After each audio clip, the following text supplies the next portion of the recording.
চৰকাৰী আঁচনিসমূহ প্ৰকৃতাৰ্থত কাৰ বাবে ৰূপায়ণ কৰা হয়? প্ৰকৃতাৰ্থত যিসমূহ হিতাধিকাৰী থাকে, যিসমূহ চৰকাৰী আঁচনি পাবলগীয়া দৰিদ্ৰ পৰিয়াল থাকে, সেই দৰিদ্ৰ পৰিয়ালসমূহে চৰকাৰী আঁচনিসমূহৰ সুবিধাসমূহ পাইছেনে? মই বৰ্তমান উপস্থিত আছোঁ গোলাঘাট জিলাৰ মৰঙী মৌজাৰ মূৰফুলনি গাঁও পঞ্চায়তত আৰু এই মুহূৰ্তত মই এটা পৰিয়ালৰ বাসগৃহত আছোঁ। মূৰফুলনি গাঁও পঞ্চায়তৰ অন্তৰ্গত ভাগ্যপুৰত মই এটা পৰিয়ালৰ বাসগৃহত আছোঁ। মই পৰিয়ালটোৰ পৰিৱেশ পোনে পোনে দেখুৱাবলৈ সতীৰ্থক অনুৰোধ জনাইছোঁ।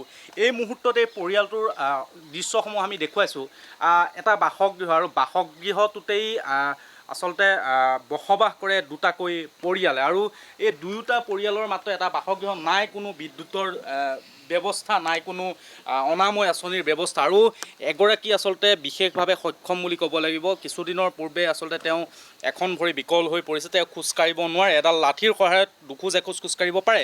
কিন্তু এই পৰিয়ালটোৱে যি চৰকাৰী যিসমূহ আঁচনি আছে, যেনেধৰণৰ বাসগৃহৰ যি আঁচনি আছে বা বিশুদ্ধ খোৱা পানীৰ যি ব্যৱস্থা আছে বা যি অনাময় আঁচনিৰ যি ব্যৱস্থা আছে, সেই আঁচনিসমূহে কিন্তু এই পৰিয়ালটোক ঢুকি পোৱা নাই বৰ্তমান পৰ্যন্ত। বৰ্তমান সময়ত এই পৰিয়ালটোৰ পৰিৱেশ দেখিলে আপুনি অনুমান কৰিব পাৰিব বা দৰ্শকসকলে অনুমান কৰিব পাৰিব যে প্ৰকৃতাৰ্থত চৰকাৰী আঁচনিসমূহৰ সুবিধা নাই পোৱা এই পৰিয়ালটোৱে। মই পোনে পোনে মাতৃগৰাকীৰ ওচৰলৈ যাম। এটা কি ক'ব, যিসমূহ চৰকাৰী আঁচনি আছে দুখীয়া মানুহৰ কাৰণে আহে, যেনে ঘৰ বা লেট্ৰিন, তেনেধৰণৰ যিসমূহ সুবিধা আছে বা খোৱা পানীৰ ব্যৱস্থা বা বিদ্যুতৰ যি কাৰেণ্টৰ কথা আছে, লাইনৰ কথা আছে, সেইসমূহ আপোনালোকৰ ইয়াত নাই। কি ক'ব বা পাইছে নাই, সেইবিলাক পাইছে নাই? একোৱে পোৱা নাই।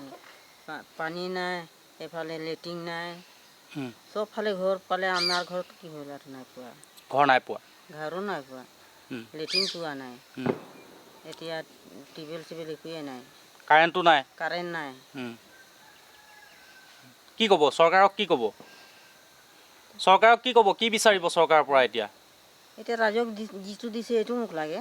হয়, ৰাইজক এতিয়া চবফালে পাইছে কাৰেণ্ট, এইফালে টিউবেল বহাইছে, আৰু আমাৰতো একোৱে নাই।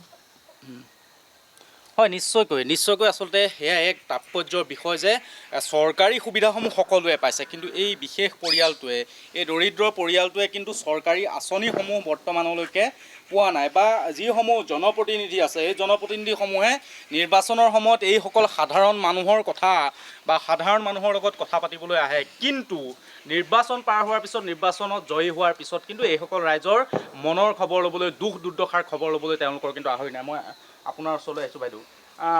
আপোনালোকৰ বাসগৃহ এটাই থাকে, দুটাকৈ পৰিয়াল, খোৱা পানীৰ ব্যৱস্থা নাই, বিশুদ্ধ খোৱা পানী আপোনালোকে বহুত দূৰৰ পৰা আনে, কাৰেণ্টৰ ব্যৱস্থা নাই, বিদ্যুতৰ ব্যৱস্থা নাই, ঘৰ পোৱা নাই, চাউলো কেৱল আপোনালোকৰ মাতৃগৰাকীয়ে পায় বুলি কৈছে।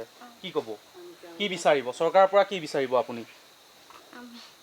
কি পোৱা নাই বা কি পাইছে? চৰকাৰী আঁচনি কি পাইছে, কি নাই পোৱা?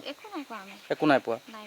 চৰকাৰী চাউল পোৱা নাই, মায়ে পায় অকল। আপোনালোকৰ দুটা পৰিয়ালে নাপায়? খোৱা পানী নাই, কাৰেণ্টটো নাই, চৰকাৰী ঘৰ পাইছে নেকি? নাই পোৱা। কি বিচাৰিব চৰকাৰক? কি অনুৰোধ জনাব যে সকলোৱে পায়, আপোনালোকে নাই পোৱা? কি অনুৰোধ জনাব এই মুহূৰ্তত? আপোনালোককো লাগে নিশ্চয় ঘৰ এটা বা বিদ্যুতৰ যোগান, এইবিলাক লাগে। হয়, নিশ্চয় আছে। এইসকল আচলতে একেবাৰে সাধাৰণ জনতা বা সাধাৰণ মানুহ। এইসকল লোকে আচলতে কি ক'ব সেই কথাটো তেওঁলোকে ভাবিবলগীয়া আছে। আচলতে যিসমূহ চৰকাৰী ব্যৱস্থা আছে, চৰকাৰী যিসমূহ সুবিধা আছে, সেই সুবিধাসমূহ প্ৰকৃতাৰ্থত কিন্তু এইসমূহ আচলতে সাধাৰণ জনতাই, এইসমূহ প্ৰকৃত হিতাধিকাৰীয়ে পোৱাটোহে উচিত। কিন্তু গোলাঘাট জিলাৰ মূৰফুলনি গাঁও পঞ্চায়তৰ অন্তৰ্গত ভাগ্যপুৰৰ এই পৰিয়ালটোৱে আজি পৰ্যন্ত কিন্তু না বিদ্যুৎ যোগান আছে, না বিশুদ্ধ খোৱা পানীৰ ব্যৱস্থা আছে, না এটা অনাময় আঁচনিৰ ব্যৱস্থা পাইছে, না এটা ঘৰ পাইছে। আৰু এনেদৰে এতিয়া উন্নয়নৰ ফোপোলা স্বৰূপ উদঙাইছে এইসমূহ দৃশ্যই।